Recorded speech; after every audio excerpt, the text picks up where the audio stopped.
नमस्कार दोस्तों। इस क्लास में आज हम आपको भारत के संविधानिक अनुसूचियों के बारे में बताऊंगा मैं।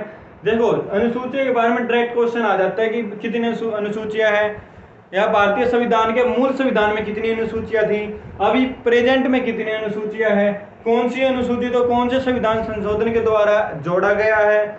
इस तरह से कई क्वेश्चन बनते हैं। देखो, फिलहाल हमारे मूल संविधान में अभी फिलहाल हमारे कितनी है, टोटल 12 अनुसूचियां। टोटल कितनी है, 12। लेकिन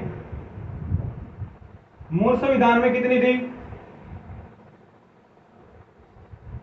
मूल संविधान में कितनी थी, मूल संविधान में हमारे 8 अनुसूचियां थी। लेकिन प्रेजेंट में कितनी अनुसूचियां है, टोटल अनुसूचियां कितनी है, 12 है। ठीक है। अब देखो, पहली अनुसूची में क्या बोलते हैं, भारत संघ के राज्यों का था उसके केंद्र शासित प्रदेशों का उल्लेख है।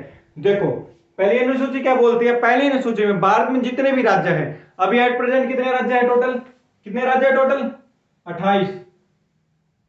और यूटी कितनी है टोटल, 8। इन सब का नाम, इनका एरिया किस अनुसूची में दिया गया है, पहली अनुसूची में दिया गया। देखो, अगर गवर्नमेंट, कई बार क्वेश्चन ये आ जाता है, जैसे अभी तेलंगाना बना था 2014 में, तेलंगाना नया राज्य बना है, तो तेलंगाना को बनाने के लिए भारत की कौन सी अनुसूची में चेंज किया गया, कौन सी अनुसूची में चेंज किया, तो पहली अनुसूची है, पहली अनुसूची में चेंज किया गया है। भाई, पहली अनुसूची में क्या दिया गया है, राज्यों तथा उसके केंद्र शासित प्रदेशों का उल्लेख है। अगर भाई राज्य, पहले कितने राज्य थे, 29 राज्य थे, अब कितने, 28 राज्य हैं।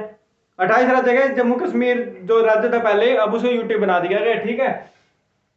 तो जो रहे राज्य कम हो रहे, ज्यादा हो रहे हैं, तो कौन सी अनुसूची में चेंज हो रहा है, तो पहली अनुसूची में चेंज हो रहा है। तो भारतीय संघ के राज्यों का था केंद्र शासित प्रदेशों का जो उल्लेख है पहली अनुसूची में। दूसरी अनुसूची में क्या उल्लेख है, जो पदाधिकारियों को दिए जाने वाले वेतन, जो भी हमारे जैसे भारत में जो विभिन्न पदाधिकारी, जो ऑफिशियल जो पद है हमारे, उनके वेतन के बारे में, जैसे भारत का राष्ट्रपति हो गया, भारत का उपराष्ट्रपति हो गया, भारत का नहीं, किसी भी राज्य का गवर्नर हो गया, काउंसिल जो मिनिस्टर्स होते हैं हमारे, काउंसिल मिनिस्टर हो गए, प्रधानमंत्री हो गया, सुप्रीम कोर्ट का जज हो गया, या हाई कोर्ट का जज हो गए, या फिर हमारे एमएलए हो गए, या फिर कोई हमारे एमपी हो गए, इन सब के बारे में, जो इनका वेतन के बारे में है, वेतन या वेतन और भत्ते, उन सब का उल्लेख, वेतन और भत्ते, उन सब का उल्लेख किसमें है, किसमें है, अनुसूची 2 में दिया गया। तीसरी अनुसूची में जो भी हमारे पदाधिकारी है, इन पदाधिकारियों को भाई पैसे थोड़ी देंगे, इन तो उस काम करने के लिए तो पैसे देंगे।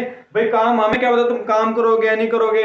ठीक है। तो इसके लिए इनको क्या दें, शपथ दिलाते हैं। क्या दिलाते हैं इनको, शपथ दिलाते हैं। भाई तुम शपथ लो, ओथ लो तुम कि हाँ तुम सही काम करोगे। तो अनुसूची 3 में बताया गया, जो पदाधिकारी होते हैं इनके द्वारा शपथ ली, शपथ के बारे में किसमें उल्लेख किया गया है, किसमें उल्लेख किया गया है, आर्टिकल कह रहा है, सॉरी, अनुसूची 3 में। उसके बाद हमारे यहाँ अनुसूची 4 आती है। अनुसूची 4 में क्या होता है, जो भी हमारे राज्य है, हमारे केंद्र शासित प्रदेश है, उन सब के द्वारा राज्यसभा में प्रतिनिधियों का सिलेक्शन। देखो, जो हमारी राज्यसभा होती है, राज्यसभा में जो बंदे सिलेक्ट होते हैं, एक तो वो देखो ऐसा अलग होता है, जैसे हरियाणा से कितने जा सकते हैं, 5 जा सकते हैं राज्यसभा में, दूसरी स्टेट से ज्यादा भी जा सकते हैं या कम भी जा सकते हैं। तो इस तरह से ये ऐसे कैसे डिवाइड है, ये हमारी पॉपुलेशन पे डिवाइड है। किस पे डिवाइड है, पॉपुलेशन के अकॉर्डिंग डिवाइड है। तो विभिन्न राज्यों के और केंद्र शासित प्रदेशों का जो राज्यसभा जो प्रतिनिधि है, उनका विवरण किसमें, अनुसूची 4 में बताया। अनुसूची किसमें बताया, अनुसूची 4 में बताया गया। ठीक है। अब उसके बाद क्या आता है, उसके बाद आते हैं अनुसूची 5। अनुसूची 5 में क्या बताया, जो हमारे कौन सा है, अनुसूचित जाति के प्रशासन के बारे, अनुसूचित जो जाति होती है उसके प्रशासन के बारे में बताया गया है। किसमें बताया गया है, विशेष प्रावधान, मतलब किसमें बताया, अनुसूची 5 में। अनुसूची 5 में अनुसूचित जातियों के प्रशासन के बारे में उनका उल्लेख किसमें है, आर्टिकल अनुसूची 5 में दिया गया है। इनको कुछ स्पेशल प्रोविजंस दिए गए हैं। ठीक है। उसके बाद आती है हमारी अनुसूची 6। अनुसूची में 6 में क्या दिया गया, अनुसूची 6 में है असम, मेघालय, त्रिपुरा, मिजोरम राज्य जनजातीय क्षेत्रों के प्रशासन के बारे में। ये स्पेशल राज्य नाम डायरेक्ट पता क्या करते हैं, 3 राज्य का नाम दे देंगे, एक का नहीं देंगे। ठीक है। अब पूछ लेंगे कौन सा नहीं है, असम, मेघालय, त्रिपुरा और मिजोरम, असम मेघालय त्रिपुरा और मिजोरम के जो विशेष प्रशासनिक क्षेत्रों के विशेष प्रावधान है, इनके प्रशासन के बारे में बताया गया। इनमें हमें कुछ विशेष, कुछ अलग से इनको कुछ पावर दी है, कुछ अलग से इनको छूट दी है, वो किस में है? अनुसूची 6 में दी है। अब आगे चलते हैं अनुसूची 7 में। ठीक है,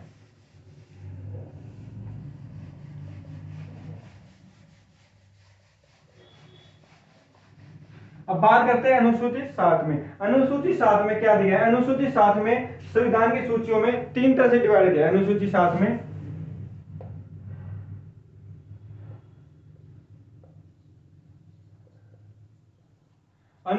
में संविधान की जो अनुसूची है उसको 3 तरह से डिवाइड किया गया। किस तरह से डिवाइड किया? केंद्र और राज्यों की शक्तियों के बारे में। जो हमारे संविधान में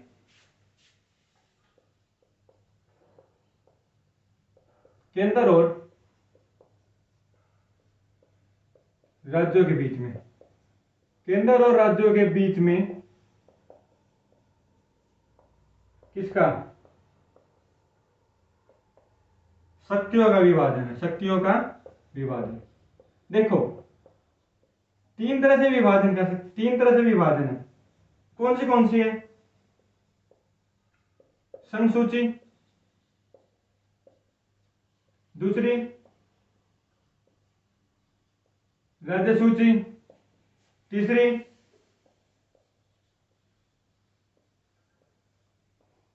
समवर्ती सूची। देखो जो हमारी संघ सूची है, संघ सूची हमारी जो सेंट्रल गवर्नमेंट है, जो हमारी केंद्रीय सरकार होती है, वही कानून बना सकती है। किसमें? संघ सूची में। राज्य सूची में जो हमारी स्टेट है, जो हमारे राज्य है, वही कानून बना सकते हैं राज्य सूची में। समवर्ती सूची में दोनों, केंद्र भी और राज्य भी दोनों मिलकर कानून बना सकते हैं समवर्ती सूची में। लेकिन अगर समवर्ती सूची में कोई विषय है, अगर उस विषय के ऊपर बहस हो जाती है, दोनों विचार नहीं मिलते, तो उस कंडीशन में जो संघ, जो हमारी केंद्र सरकार है, केंद्र सरकार द्वारा बनाया गया कानून ही मान्य होगा। किसमें? समवर्ती सूची में बताया गया। ठीक है, और क्या होता है समवर्ती सूची में? देखो संघ सूची में कितने विषय है? जब हमारा संविधान बना था उस समय संघ सूची में कितने विषय थे? 97 विषय थे। कितने विषय थे? 97 विषय थे। लेकिन अब कितने एट प्रेजेंट? 100 विषय। जब स्टार्टिंग में हमारा संविधान बना था उस समय में जो हमारी संघ सूची है, संघ सूची में 97 विषय थे, लेकिन अब कितने हैं? पूरे 100 विषय कर दिए गए हैं। लेकिन जो राज्य सूची है, राज्य सूची में पहले कितने थे? जो हमारी राज्य सूची है, राज्य सूची में पहले कितने विषय थे? 66 विषय थे। लेकिन एट प्रेजेंट अब कितने हैं? 61 विषय। मैंने आपको चीज बताई थी, संविधान में संशोधन करके 5 राज्य सूची के 5 विषयों को यहां से निकाल के किस में डाल दिया गया है? समवर्ती सूची में डाल दिया गया है। अब समवर्ती सूची में कितने विषय हैं? पहले कितने थे इसमें? 47 विषय थे। पहले कितने थे? 47 थे। लेकिन अब 5 इसमें डाल दिए तो कितने हो गए? 42 विषय हो गए। अब संघ सूची देखो, संघ सूची समझ में आ गई, राज्य सूची समझ में आ गई, समवर्ती सूची समझ में आ गई। जो राज्य सूची है ना, राज्य सूची पर संघ सूची मतलब केंद्र सरकार कानून बना सकती है एक कंडीशन पर, जब इसको राज्यसभा द्वारा पारित करके, राज्यसभा एक विधेयक पारित करे और उसको बोले भाई ये कानून बहुत जरूरी है और आप इसे इंप्लीमेंट कर दो, तो उस कंडीशन में केंद्र सरकार राज्य सूची में भी कुछ कानून बना सकती है। ठीक है, ये हमारे कौन सी अनुसूची है? अनुसूची 7। अब बात करते हैं अनुसूची 8।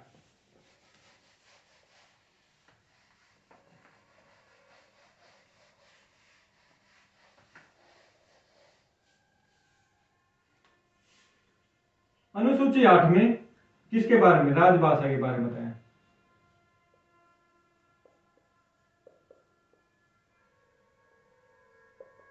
अनुसूची में राजभाषा के बारे में बताया जो हमारे मूल संविधान था, मूल संविधान में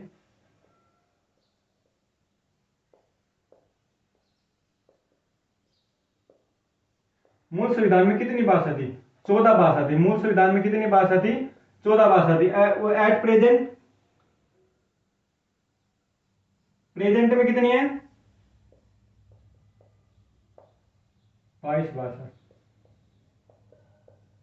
प्रेजेंट में कितनी भाषा है? प्रेजेंट में 22 भाषा। लेकिन संविधान, जो मूल संविधान बनाया था उसमें कितनी भाषाएं थी? उसमें 14 भाषाएं थी। अब ये कुछ भाषाएं तो इसमें ऐड हुई है, कितनी ऐड हुई है? 6 तो 8, 8 भाषाएं ऐड की गई है। लेकिन 8 भाषाएं ऐसे थोड़ी ऐड नहीं कर सकते हम, हमें बोल दिया भी ऐड कर दो, उसके लिए तो संविधान संशोधन की जरूरत पड़ती है।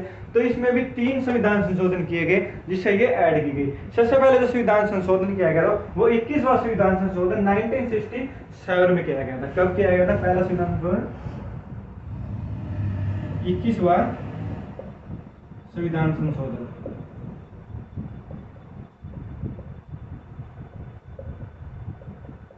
21वां संविधान संशोधन किया गया 1967 में। और इसमें क्या किया गया था? सिंधी भाषा को ऐड किया गया। किसको ऐड किया गया? एक ही भाषा थी सिंधी। अब मान लो क्वेश्चन ये भी आ सकता है कि 21वें संविधान संशोधन 1967 के तहत कौन सी भाषा को ऐड किया गया? सिंधी भाषा। या 21वां संविधान संशोधन कब किया गया? 1967 में। या कौन से संविधान संशोधन के द्वारा सिंधी भाषा को जोड़ा गया? 21वां संविधान संशोधन 1967 के तहत इसमें जोड़ा गया। इसके बाद और भी भाषा जोड़ी गई। कौन सी जोड़ी गई? इसके बाद आता है 71वां संविधान संशोधन। कौन सा? 71वां। 71वां संविधान संशोधन कब हुआ? 1992 में। 71वां संविधान संशोधन कब हुआ? 1992 में। इसमें भी 3 भाषा जोड़ी गई। कौन सी? नेपाली, मणिपुरी और कोंकणी। कौन सी? नेपाली, मणिपुरी और कोंकणी। नेपाली, मणिपुरी और कोंकणी। नेपाली, मणिपुरी और कोंकणी, ये 3 भाषाएं थी जिसको संविधान में 71वें संविधान संशोधन 1992 के द्वारा जोड़ा गया। कई बार क्वेश्चन क्या रहता है, बोल देता है सिंधी, नेपाली, मणिपुर, कोंकणी, इन 4 भाषाओं में से कौन सी भाषा है जिसको 21वें संविधान संशोधन द्वारा जोड़ा गया था? तो कौन सी? सिंधी। या इनमें से कौन सी ऐसी है जिसको 1992 के संविधान संशोधन द्वारा नहीं जोड़ा गया था? तो इस तरह से क्वेश्चन घुमा फिरा देता है, आपको कंसेप्ट याद होना चाहिए। तो 71वें संविधान संशोधन 1992 के द्वारा नेपाली, मणिपुरी, कोंकणी भाषा को जोड़ा गया था। उसके बाद आते हैं हमारा 92वां संविधान संशोधन। कौन सा? 52वां संविधान संशोधन। 52वां संविधान संशोधन कब हुआ था? ये हुआ था 2002 में। कब हुआ था? 2003 में। कब हुआ था ये? 2003 में। 2003 में हुआ था। अब देखो कितनी भाषाएं हम जोड़ चुके हैं? 4 भाषाएं जोड़ चुके हैं। अब कितनी रहेगी? 4 और रहेगी। कौन सी जोड़ेगी बताओ? मैथिली, बोडो, संथाली। एक भाषा और बताओ। मैथिली होगी, बोडो होगी, संथाली होगी और डोगरी। अब 92वें संविधान संशोधन 2000